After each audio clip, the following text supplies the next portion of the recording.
Welcome everyone, and thank you for tuning in to hear my trading and market updates. This is Uncle Frank, and I'm not a financial advisor, nor is any of the content to be construed as financial advice. This channel is for entertainment purposes only. Please remember to hit the like button if you enjoyed the presentation, and be sure to subscribe to the channel so you're alerted when I have new information to share. So now let's get into the latest updates. Hey, welcome back everyone. I want to start this episode with an update on Gary Gensler's personal war on XRP and crypto in general. No matter what Goober does, I will be in this fight until the bitter end.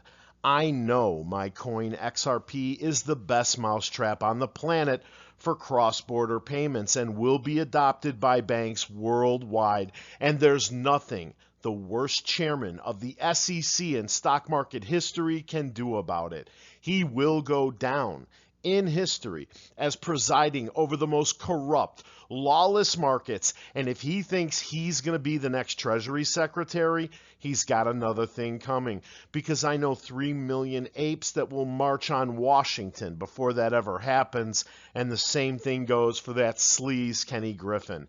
Now, from the Daily Coin, the Ripple and SEC discovery phase has concluded. It's over, Gary, leaving a few key deadlines on the horizon. Looming deadlines have fueled speculation of an early resolution, potentially benefiting both parties. The SEC originally sought a hefty penalty, but a July 2023 ruling has narrowed the scope of alleged wrongdoing. You lost, Gary. It's over. Brad Garlinghouse and his attorneys wiped your agency's ass all over the courtroom, and all that's left is to pay the SEC its customary bribe.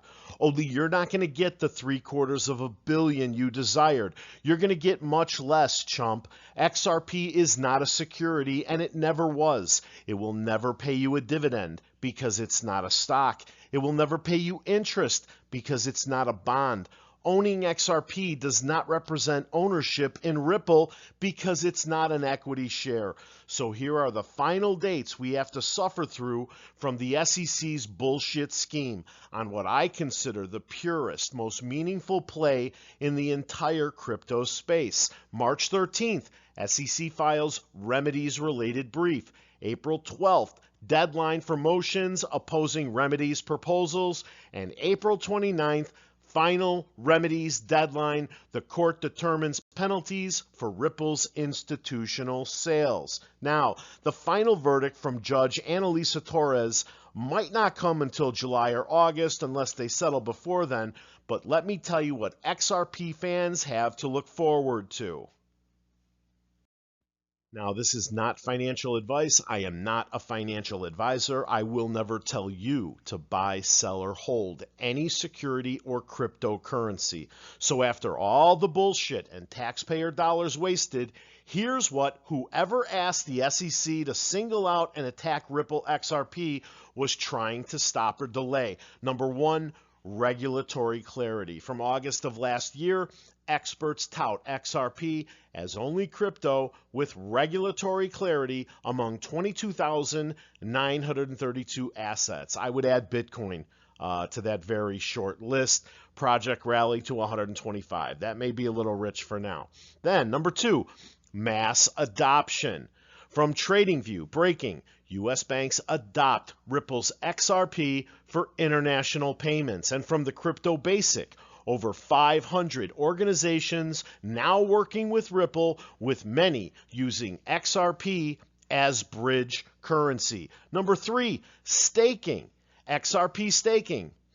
How to stake XRP in 2023? While on-chain XRP staking is technically not possible, there are several ways that investors can earn interest on their staked XRP. So I expect that trend, right, to continue. Number 4 and 5, an XRP ETF and the IPO of Ripple itself. From Coinpedia 4 days ago, Ripple XRP ETF could launch in 2024, claims Insider. Former Ripple director Sean McBride sees an XRP ETF in 2024/2025 and a Ripple IPO outside the U.S. in 2025. Oh yeah, I said it. All hail the new king of crypto. Uncle Frank Finance is not a hype channel, so please don't mistake my enthusiasm about this project and label me a pumper, because I will always give my subscribers the risks and downside I can identify. Will they settle or fight?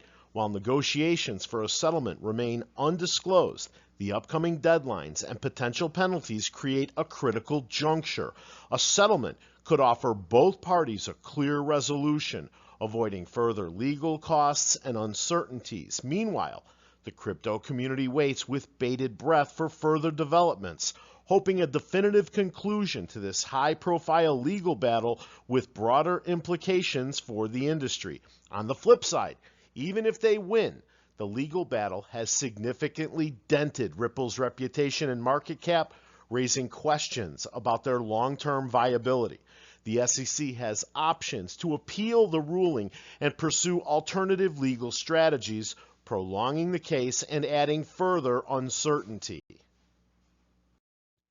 Now, you've seen Ripple XRP's future, and I plan to give you a look at Gary Gensler's future in the coming slides. But before I do, what's the buzz on Ripple XRP right now? From 1 day ago, TradingView, XRP Army banks on massive bull run as pro-Ripple lawyer calls XRP's poor price performance unnatural.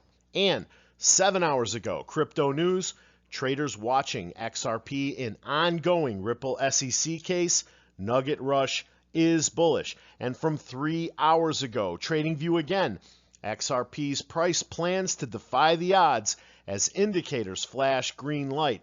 Ripple's XRP price action on the daily time frame suggested that the token could break out soon. Now, we all acknowledge Gary can mess with XRP's progress here in the States, but what about overseas? Breaking headline from CoinGate. XRP price forecast. Can XRP hit $1 soon, with recent Valor ETP listing boosting market confidence?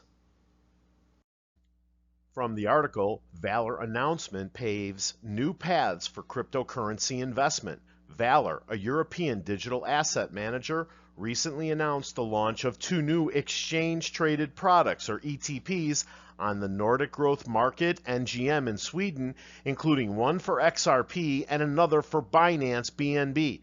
This move is aimed at facilitating easier access to cryptocurrency investments.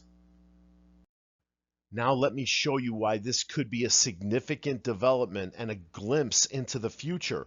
The introduction of the XRP ETP named Valor Ripple SEK allows investors to engage with XRP through conventional banking or brokerage services, bypassing the complexities associated with cryptocurrency exchanges and custody solutions.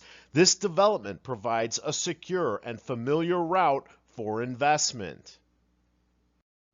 Look, guys, in Washington, it's well known what Gary Gensler is really about. Skybridge Capital founder Anthony Scaramucci said Gary Gensler is motivated by aspirations to become Treasury Secretary. Gensler has previously said most cryptocurrencies should be considered securities. Other industry proponents have previously called out Gensler's actions as politically driven. At this point of the presentation, it seems like the right time to remind everyone that our current Treasury Secretary, Janet Yellen, was paid $810,000 by Citadel for 2 speeches and a series of webinars when she was between jobs. She previously chaired the Fed Reserve after an appointment by former President Barack Obama. Kenny also contributed to Biden's inaugural committee along with Bill Gates. Then Biden nominated Yellen to serve as Secretary of the Treasury. If you're wondering why no one ever comes to help the retail investor, you could stop wondering now. And now back to Gary. From CoinDesk, a politician masquerading as a regulator. 3 takeaways from Fortune's Gary Gensler profile. An in-depth magazine story about the SEC chair reveals the breadth of this man's ambition and the limitations of his record. Shareholders of AMC can attest to this fact. better than anyone in the markets. The sheer naked and open manipulation of stocks like GME and AMC is legendary and will go down in history as some of the greatest crimes ever committed in capital markets, and in my opinion, will be forever connected to the name Gary Gensler. No, Gary, I don't see you ascending to Treasury Secretary of this nation, like the one who sits on Ripple's board of directors, Rosie Rios. No, I see headlines like this in your future for ignoring all the corruption and mass manipulation of AMC that goes on daily in broad daylight in the open. These headlines go back to when the agency was brutally criticized for its failure over 2 decades to detect Bernie Madoff's monumental fraud despite numerous warnings and red flags. Senators plan to grill investments watchdog on why it missed Madoff's scheme. Lawmakers to grill SEC chief over Madoff account. Lawmakers roast SEC over Madoff scandal. And from Fortune, SEC was charmed by Madoff and failed to act quickly. Now, here are just some of the things you're going to be asked about when you're dragged in front of the oversight committees, Gary. You're going to be grilled about the abusive, unchecked, and relentless naked shorting of AMC, GME, and other issues. Since it's your agency that compiles that FTD data, we can't wait to hear you explain why you ignored billions of rolling FTDs on AMC, Mr. Chairman. Why did you allow the continued practice of misusing the ATSs, more commonly known as dark pools, to control trading momentum? Why did you not vigorously challenge the obvious conflict of payment for order flow? For example, why is AMC not a marginable security at firms like Robinhood, where you allowed them to take away the buy button, or companies like Webull? It's a 100-year-old company. It's listed on the New York Stock Exchange. Why is it singled out? Why is it not marginable? Does that practice give an unfair advantage to the people buying that order flow? Market makers such as Citadel, Susquehanna, Wolverine, or Virtu? And what about the practice of labeling short orders as longs? Wasn't Citadel just fined $7 million for mismarking orders? Doesn't that make like 60 incidents? This menace of a hedge fund has been charged with breaking securities rules and laws. In Illinois, where I live, 3 moving violations and my driver's license is suspended. What's so different about Citadel that they're allowed to break the rules and laws with impunity? Is it their massive contributions to nearly any politician with a handout? Why did China ban Citadel for crashing the mainland metals market for illegal short selling, of course, but you never did? Why does China protect its markets from this animal more than we do? And it would appear Goldman Sachs likes to mismark orders too. Goldman Sachs fined $3 million for marking 60 million short sale orders as longs. Why was it FINRA that handed out that speeding ticket instead of you and the SEC? Is it because you were a former partner there? And speaking of Goldman, why have you ignored the near daily spoofing of AMC in the open? It's become so prevalent there are people on Twitter that actually post the activity on a near daily basis. It's astonishing how much time, resources, and effort you've invested in determining whether XRP is a security or not, but conveniently missed all the shenanigans stemming from using tokenized securities as like securities or locates. Here's an old headline from the street. Short sellers may have used FTX to manipulate AMC stock.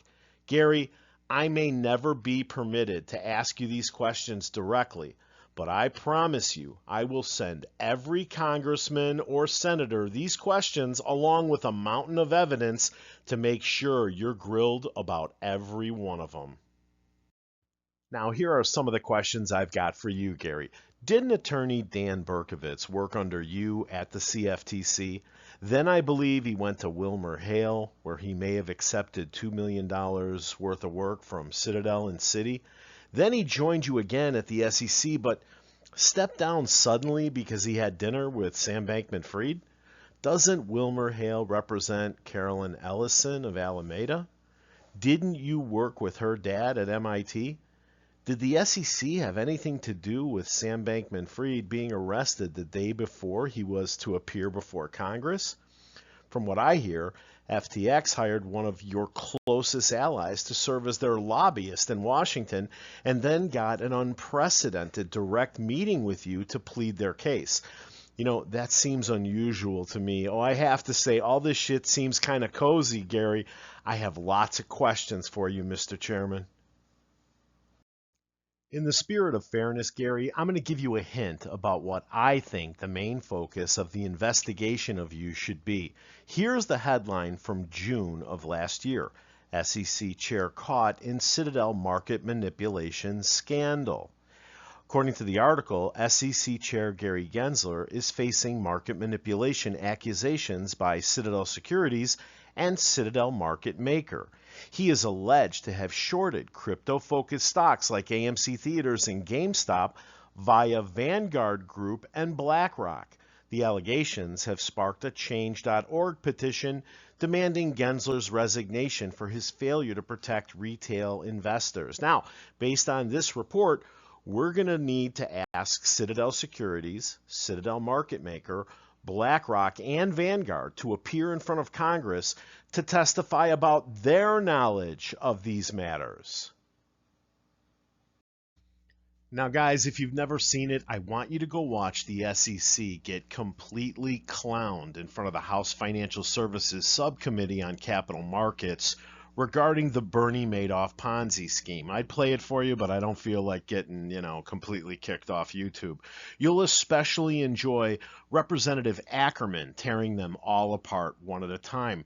This is all going to happen again when this entire thing blows up. This time, it will probably start over the basis trade and over leverage hedge funds. But the big difference is it'll be 100 times larger than the Madoff case.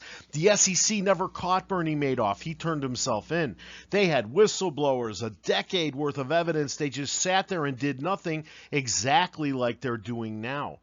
This is exactly what's going to happen to Gensler one day, okay? Except this time, there may be criminal referrals. Hey, I want to thank you for watching, and please remember to hit the like button after this slide if you enjoyed the presentation. Subscribe to the channel and set the alert so you're notified when I have new information to share. See you at the bell.